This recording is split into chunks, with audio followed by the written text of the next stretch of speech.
Hey guys, how's it going?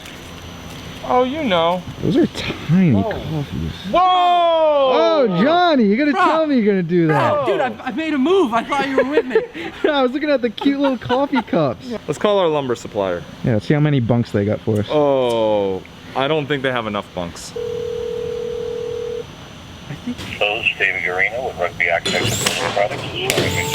At the tone, please record your message. Dave, it's Doug Costello at Wyrmwood. Please give me a call when you get this. It's critically urgent. We're bleeding out. Help. Really? Help. We're out of materials at Massachusetts. Oh, what kind of materials? Oh, the kind that tables are made out of.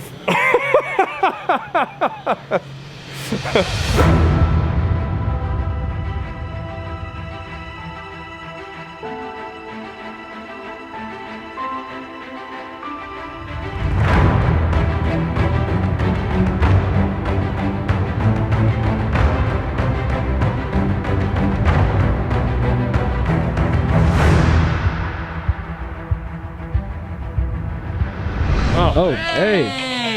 Hey. Hey Dave, how's it going? Not bad, you? Good. Did you hear my message? I did. It's just very critical, urgent, and I called you right back. We need lumber. We need Pacific maple. Give me good news about Pacific maple. I got 17,000 showing up this week. Okay. There we So go. I put 3 orders for 5,000 each in. We need 5,000 for January and approximately 10,000 for February, then about 23,000 in March. He may end God. up ordering 1/8 inch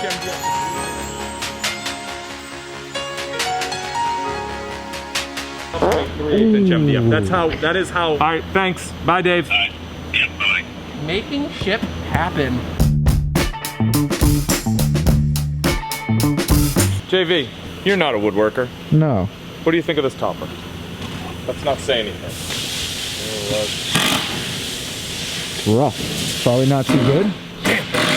He caught on.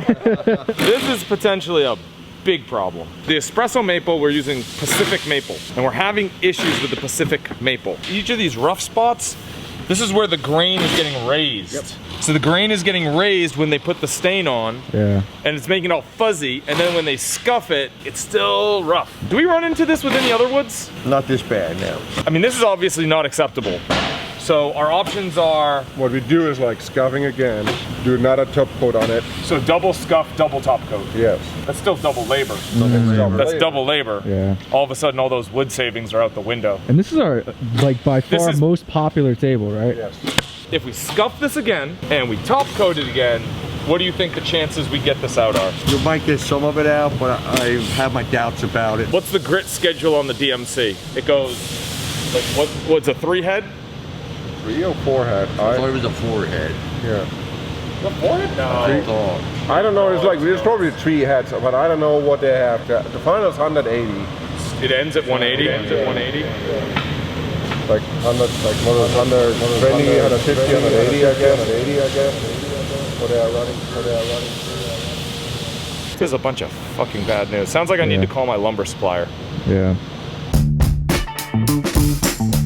Hey Dave, how's it going? All right, sounds like an uh-oh.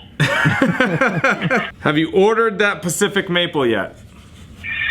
I did order a truck for February and a truck for March. Right now we are having real issues with this wood. That's what she said.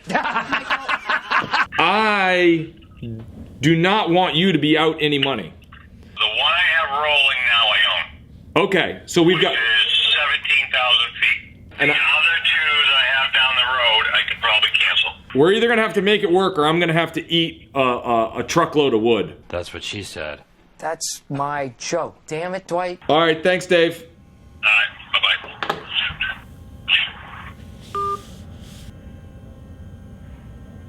Fuck. Come feel this topper. That's the espresso maple. Feel Oh, I it. can already tell just Feel looking it. at it. Yeah, that's like the photo set we made. There we go. Well, how do we do So it? the espresso maple, it seems like we have solved this. And we did it through Bathing it. Bathing it. Bathing it. Giving it a sponge I give it a bath. sponge bath. We're gonna actually take you to the workshop and show you how we do it. Perfect. Chris, why don't you demonstrate a German sponge bath on this topper, and then we'll talk about what it's doing. All right. Take regular water. Take any rack you find. Do as much water on it as you want. So JV, feel this. Even though it's wet, you can still feel it. Yeah. Versus, say, this one. Feel how smooth? Yep. And then this is, Feels like well, raised. the water raised the grain. Okay. So we're using the water to pop the grain out. Then once it dries, then we sand it and it cuts that grain down. I see. The finish, when they were applying the finish, that it was popping the grain up. Ah. So you're just popping the grain up earlier in the process. We're pre-popping. Pre-popping. We're pre-popping. Pre-popping. And so it just involves giving it a sensual bath done by Lucas here. Depends on how I'm feeling that morning.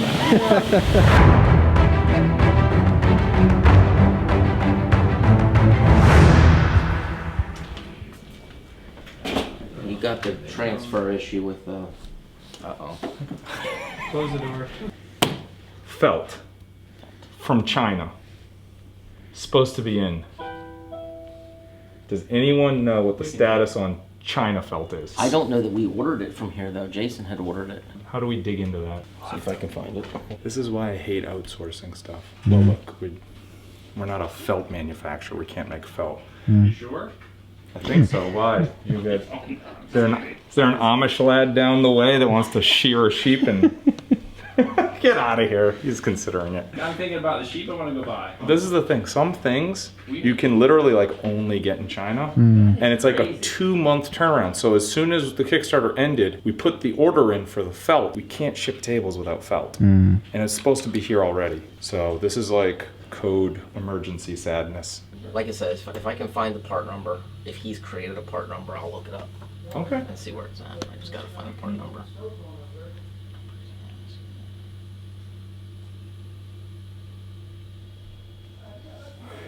Possibly one of the most action-packed Wyrm Lyfe segments we've ever had. We're gonna look up a part number to determine if the Kickstarter fulfills or not. Okay, cool. Yep, bye. What's the good news? Oh. Oh, We know where it's at.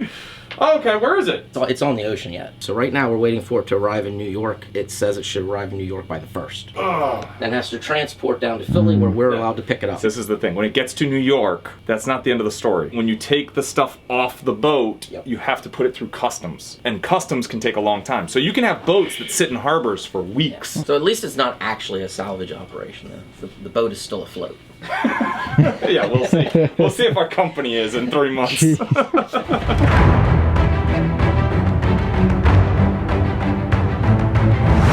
So Doug called me and said, get Ed and Ian together in a Wyrm Lyfe camera. I don't know what's going on, so I have no... Sounds like it's gonna be great news. He didn't sound happy. It's probably nothing. Doug's just being a drama queen. Doug is a drama queen. I can agree with that. Hey, Bobby, how's it going? It is, well, we're about to find out. Been a tense couple minutes. You guys remember season 1, episode 1 of Wyrm Lyfe? I remember it very well. Vaguely. The central problem on that Wyrm Lyfe was the bags were not the correct size. You see the problem? So yeah, let's let the stitch shop know that they dropped the ball. Yeah. It's gotta be the felt. It's gotta It's be. the felt, right? It's Oh. the felt. I spent 6 hours unloading an entire tractor trailer truck full of felt and organizing it at the top of the warehouse. This is all the felt. I don't know if you guys can understand how much felt there is. Each of these represents a table. 100, 200, that's 500. This is 500. This is like, The worst nightmare. it's terrible. How much does this order cover? Is this like the entirety, or is this like the first couple months? Okay. No, we're not that stupid. That's good. This should cover us for the first 3 months, and then we were gonna order the balance literally today. Like, there's literally no perfect solution given the turnaround times we're talking about. It's basically we're either going to deliver a perfect product and miss deadlines, or we're going to hit deadlines and then ship out replacement felts. I think you hit deadlines and ship out replacement felts. I think that's what the customers would like better. That to me seems like, it almost seems like a no-brainer, especially if most of the customers are going to be good after that. If there was going to be a problem with my table, I would really hope it was with the felt. You know what I mean? Like, I don't know. I would still be pretty happy. I think we just have to be transparent with the issue and then make it right for everybody that's impacted, understanding that there's going to be a significant percentage that are not impacted. And also understanding it's like, hey, the table's a great table. It's just your felt. Like, I'll send you guys the video. It's like the visible gaps are very small. The measurements are fine. But because I'm like this super cautious person, I was like, well, look, the measurements check out, everything's good, but let's actually put them in some tables. We put it in the table, and yes, the length and width are correct, but they're not square. They're parallelograms.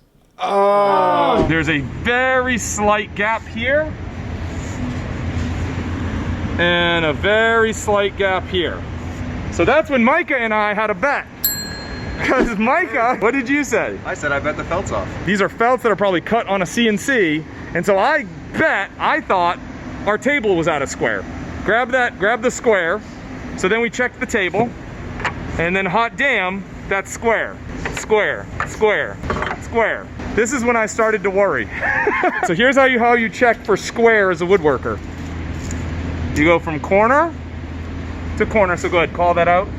74 and 5/8, 73 and 7/8. So that is 3/4 of an inch out of square. And so Chris, you then went and we took all, because we had one piece of each type, you took them all. Yeah. And you measured them, and what's our range of out of square? Between 1/4 and 3/4. 3/4 on a Lilliput is a mile. Even on a medium. this 3/4 on a medium, that's still, that's a mile in woodworking. Like literally miles. Yeah, I got a fun thing too. Oh, fun thing. We too. may or may not be Shut your mouth. headed for legal trouble is all with the token estate. They're going after our Elvish translator. Our Elvish translator is getting in trouble from the Tolkien estate? Yeah. It's The ridiculous. dude's been dead for 50 years. Yep. Wow. This is some Disney Sorry, I can't swear. It's Keystone.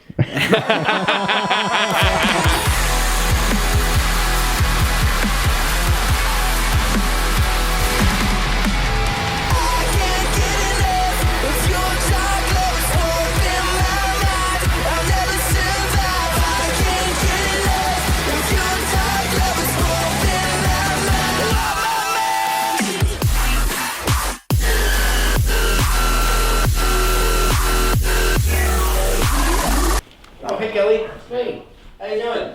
Doing good. Actually, you know what? Can we do something real quick before while we have Kelly here, while we have the Wyrm Lyfe camera here? Yeah. I wanted to clear something up real quick. Oh. Kelly is not a Mennonite. Oh no, you're blown. No, you can't let the people know that.